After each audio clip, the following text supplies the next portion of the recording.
तो खेती किसानी और गन्ने की बात करते करते हम एक्चुअल फील्ड में आ गए और यहाँ पे हमारे साथ किसान हैं और मिस्टर रोशन लाल जी भी हैं। ये बताएंगे कि ये कैसे जो फार्मर्स हैं उनको ट्रेनिंग देते हैं गन्ने की पैदावार बढ़ाने के लिए।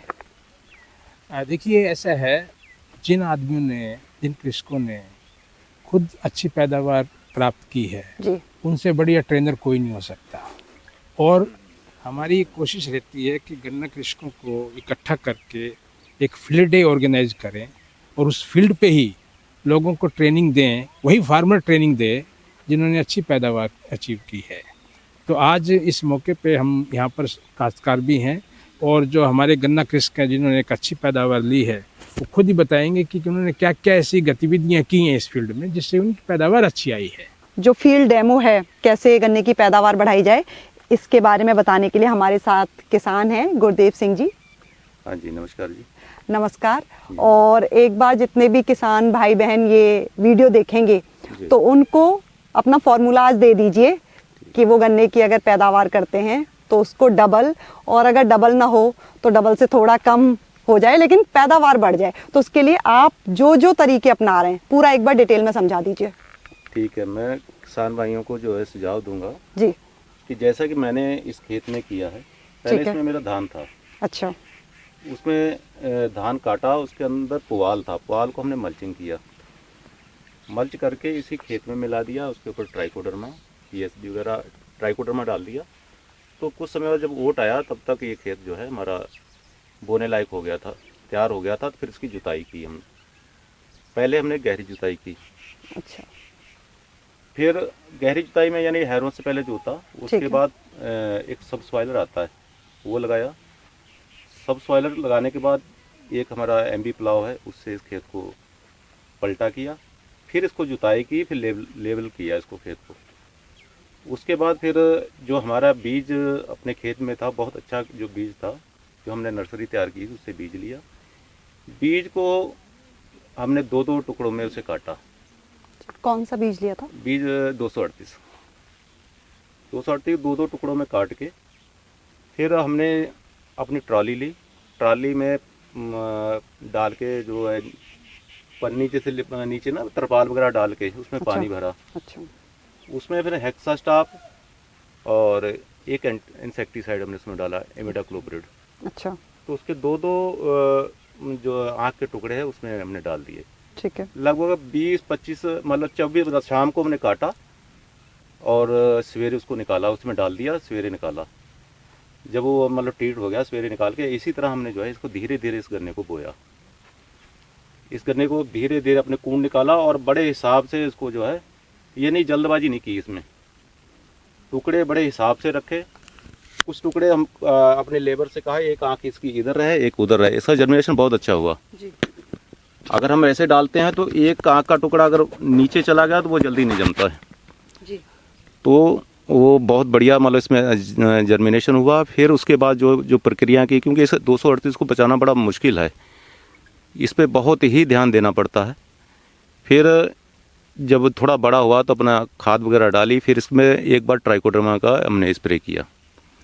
फिर उसके बाद पीएसपी का कुछ 1 महीने बाद, और भाई बाद में जो कीट वगैरह कीट प्रबंधन भी किया, इसमें कीड़े भी बहुत मान लो आए तो उसका भी हमने प्रबंधन किया। इसको जो जाके अप्रैल में मई जून में इसकी हमने कोराजिन की स्प्रे की, फिर मिट्टी चढ़ाई, फिर उसके बाद फिर मिट्टी चढ़ाई। अगस्त से पहले पहले जो हमने मिट्टी चढ़ा दी, फिर एक बंधाई की।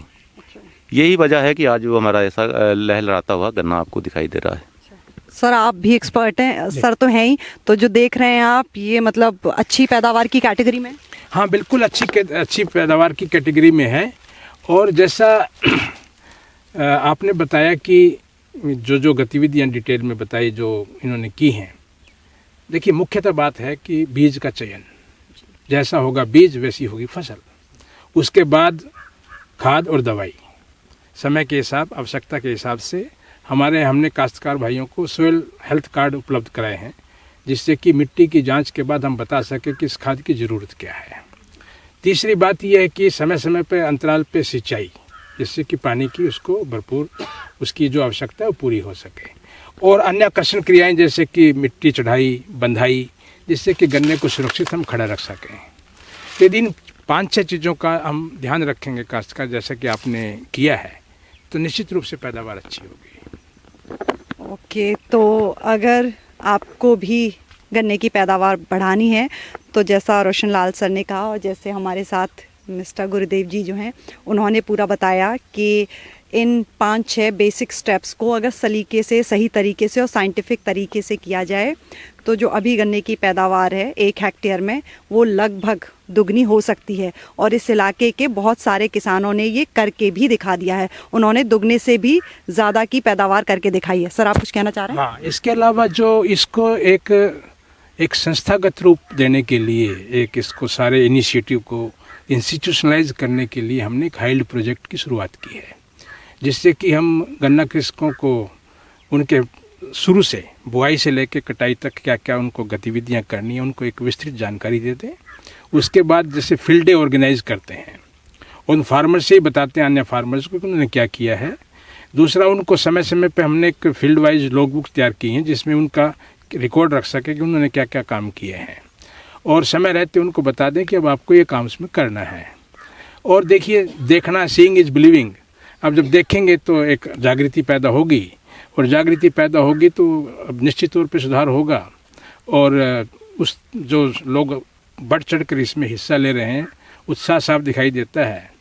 और इसी तरह हम काश्तकारों के साथ, गन्ना कृषकों के साथ कंधे से कंधा मिला करके काम करते हैं, क्योंकि चीनी मिल और गन्ना कृषकों के हित एक दूसरे के पूरक और पोषक हैं।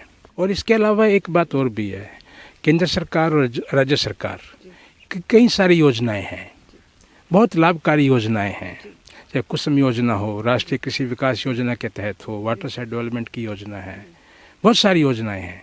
एक हमारी कोशिश ये भी है कि हम अपने गन्ना कृषकों को कि कैसे उन योजनाओं का लाभ पहुंचा सकें। जितनी भी सरकारी एजेंसियां जैसे कृषि विज्ञान केंद्र हैं, गन्ना विभाग है, शोध परिषद है, उनके साथ और कृषि विभाग के साथ मिल करके समन्वय स्थापित करके हम कैसे अपने गन्ना कृषकों को उन सारी स्कीम्स का, सारी योजनाओं का लाभ पहुंचा सकते हैं, उसमें भी हम एक महत्वपूर्ण भूमिका निभाने की कोशिश कर रहे हैं। इसके अलावा हम 2 मुख्य बिंदुओं पर और काम कर रहे हैं, क्योंकि सोइल हेल्थ एग्रीकल्चर का आधार है, और सोइल हेल्थ को इम्प्रूव करने के लिए भी हमने इनिशिएटिव लिए हैं। जैसे हमने कंपोस्ट पिट तैयार करवाए हैं, लगभग 20,000 कंपोस्ट पिट तैयार करवाए हैं।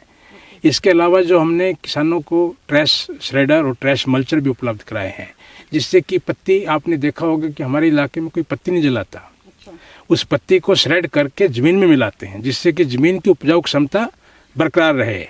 इसके अलावा पानी का बचाव भी एक हमारा सतत प्रयास है कि पानी का बचाव कैसे करें, जैसे ट्रेंच मेथड से भी, ड्रिप इरिगेशन से भी, फ्रो इरिगेशन मेथड से भी, इन सब से जो भी बुआई के तरीके हैं या जल संचयन और जल संरक्षण के तरीके हैं, उनको अडॉप्ट करके पानी का बचाव कैसे कर सकें, इस पे भी हम एक विधिवत रूप से प्रयास कर रहे हैं और एक सिस्टमेटिक ढंग से अपना अभियान चला रहे हैं।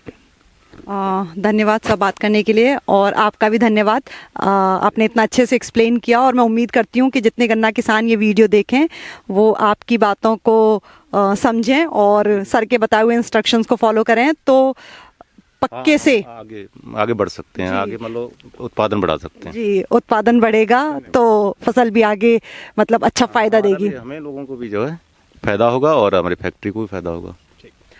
खेती किसानी से जुड़ी ऐसी तमाम खबरों के लिए आप बने रहिए किसान तक के साथ। अगर ये वीडियो आपको पसंद आया है तो इसे लाइक ज़रूर करें। अगर चैनल अभी तक सब्सक्राइब नहीं किया है तो कर लें, और नोटिफिकेशन पाने के लिए बेल आइकन भी दबा दें।